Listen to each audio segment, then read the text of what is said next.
এটা বলো কেন জাবার এটা? হ্যাঁ এটা বলো জের। কেন গো জের কেন? নিচে আছে এটা, উপরে কি আছে বলো? গোল করা আছে। আচ্ছা এইটা কি গো? সুকুন বাজা। তুমি এর কাজ কি জানো? এর কাজ কি? সুকুন বাজা তোমার কাজ কি? আগের অক্ষরের সঙ্গে মিলিয়ে পড়া। আচ্ছা জাবার জের পেশে কি বলে? হারাকাত বলে। কি বলে বলো? হারাকাত বলে। জাবার জের পেশে কি বলে? আর হারাকাত যুক্ত অক্ষরকে মুতাহারিক বলে। হারাকাত যুক্ত অক্ষরকে মুতাহারিক বলে। বুঝতে পেরেছ? চলো তাহলে এটা কি সাকিন বা জজম না সুকুন বা জজম? সুকুন বা জজম। কি বলে? সুকুন বা জজম। এটা যে অক্ষরের উপরে থাকবে তাকে সাকিন বলে, যে অক্ষরের উপরে থাকবে ওকে সাকিন বলে। আচ্ছা এখানে আমরা আর একটা কায়দা পড়বো। এটা কি? হামজা আলিফের আকারে, এটা হামজা ওয়াওয়ের আকারে, এটা হামজা ইয়ায়ের আকারে। এই যে হামজা আছে তো, এই হামজার উপরে যখন এটা সুকুন বা জজম আসবে না তখন এটা ঝটকা দিয়ে পড়তে হয়। কি করে পড়তে হয়? ঝটকা দিয়ে পড়তে হয়। কি করে বলো? কিরম ভাবে পড়তে হয়? ঝটকা দিয়ে। ঠিক আছে চলো। সা নো বলো সা নো। শিন হামজা জবর শা। নুন পেশ নো। শা নো শা নো শা নো শা নো শা নো। শিনের উপরে কি আছে? জাবার। তাহলে জাবার তাহলে কি বলবো বলো? মুতাহারিক। আর হামজা কি হবে?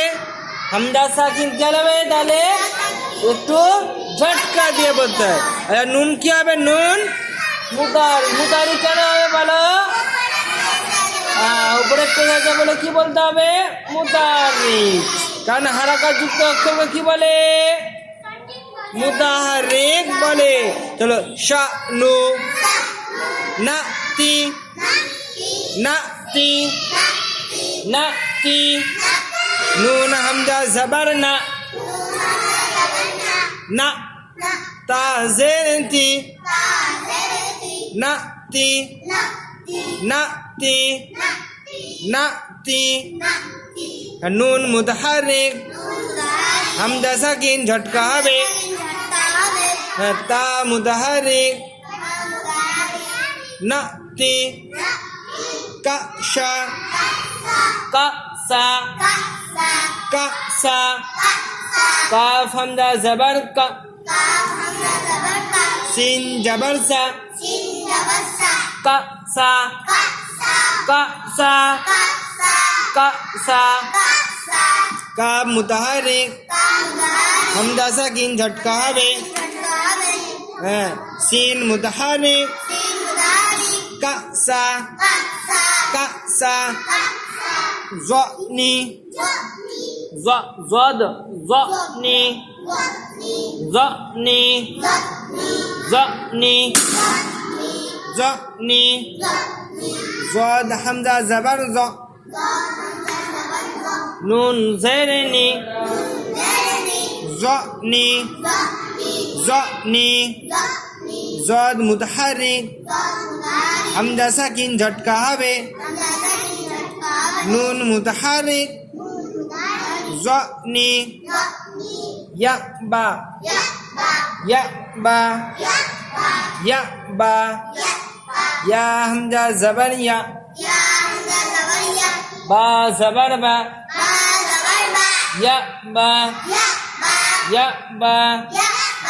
ইয়া মুতাহারিক হামজা সাকিন ঝটকা হবে। বা মুতাহারিক ইয়া বা জি বা রি বা।